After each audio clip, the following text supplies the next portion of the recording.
खूब दहाड़े अखिलेश यादव ने भाजपा सरकार की कई मुद्दों पर बोलती बंद कर दी।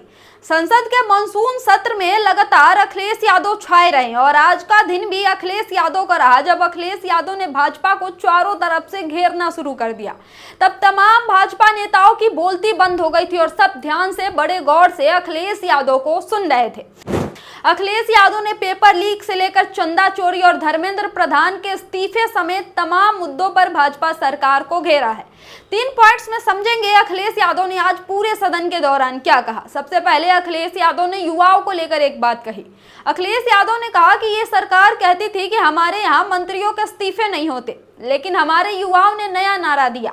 हमारे जेनजी ने, हमारे युवाओं ने, हमारे छात्रों ने कहा कि झुकती है सरकार, बस झुकाने वाला चाहिए। यानी जिस सरकार को ये गुरूर था, ये घमंड था कि हमें कोई नहीं झुका सकता, उस सरकार को हमारे जेनजी युवाओं ने झुका दिया। वहीं दूसरी तरफ अखिलेश यादव ने पेपर लीक और चंदा चोरी को लेकर भी सरकार को लपेटते हुए कहा कि जो सरकार चंदा चोरी नहीं रोक पाई, वो सरकार पेपर लीक क्या रोकेगी।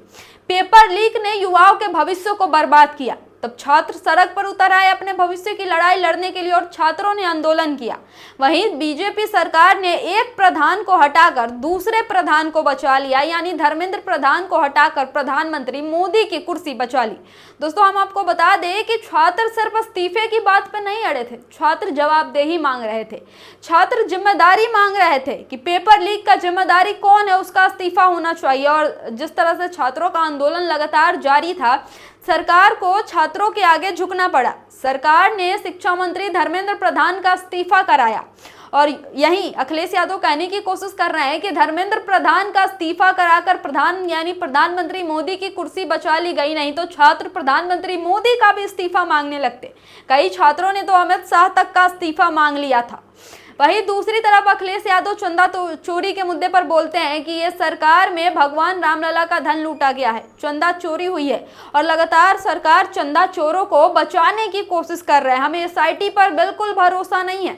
तो कुछ इस तरह से तमाम मुद्दों पर अखिलेश यादव ने सदन के दौरान भाजपा सरकार को घेरा और बाकायदा अखिलेश यादव की बातें सत्ता पक्ष भी बड़े गौर से, बड़े ध्यान से सुन रही थी। इस दौरान सबसे दिलचस्प चीज ये रही कि अखिलेश यादव के पीछे उनकी नारी शक्ति, वही नारी शक्ति जो लगातार छात्रों के साथ डटी हुई थी और जब छात्रों पर अत्याचार किया गया, बहन बेटियों के पुलिस द्वारा कपड़े फाड़े गए, बहन बेटियों को पीटा गया, तो यही युवा शक्ति लगातार उन बच्चों के साथ, उन बच्चियों के साथ मजबूती से खड़ी थी। अखिलेश यादव के पीछे डिंपल यादव बैठी नजर आई।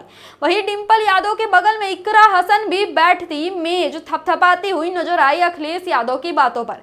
दोस्तों, समाजवादी पार्टी ने संसद के मॉनसून सत्र के दौरान पूरी तरह से ध्यान अपने तरफ खींचा हुआ है, हर मुद्दे पर बेबाकी से अपनी राय रख रही है और सरकार से मुखर होकर सवाल कर रही है। यही समाजवादी पार्टी है जो जंतर मंतर पर जब युवा आंदोलन कर रहे थे तो युवा आंदोलनकारियों के साथ भी मजबूती से खड़ी थी और छात्रों की आवाज को उठा रही थी, छात्रों की आवाज को मजबूती दे रही थी। अखिलेश यादव लगातार युवा शक्ति की बात करते हैं, अखिलेश यादव लगातार युवाओं की बात करते हैं, युवाओं के भविष्य की बात करते हैं, युवाओं के शिक्षा की बात करते हैं। आगे अखिलेश यादव ने शिक्षा का मुद्दा उठाते हुए ये भी कहा कि यह सरकार चाहती ही नहीं है कि बच्चे पढ़े। आज तक एक भी यूनिवर्सिटी तो बनवा नहीं पाई, लेकिन अगर किसी ने महान स्वतंत्रता सेनानी के नाम पर यूनिवर्सिटी बना भी दी, यहाँ अखिलेश यादव का आशय जौहर यूनिवर्सिटी को लेकर था।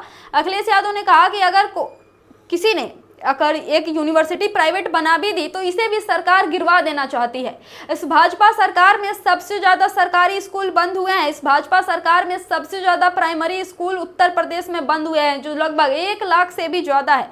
यानी ये सरकार चाहती ही नहीं है कि युवा पढ़ेंगे लिखेंगे नहीं, तभी तो भाजपा के अंधभक्त बनेंगे।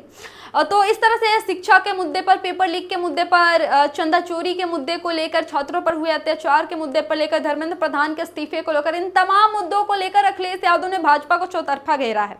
इस पर आपकी क्या राय है, आपको क्या कहना है, कमेंट करके जरूर बताओ। TDI न्यूज को फॉलो करना ना भूले। धन्यवाद।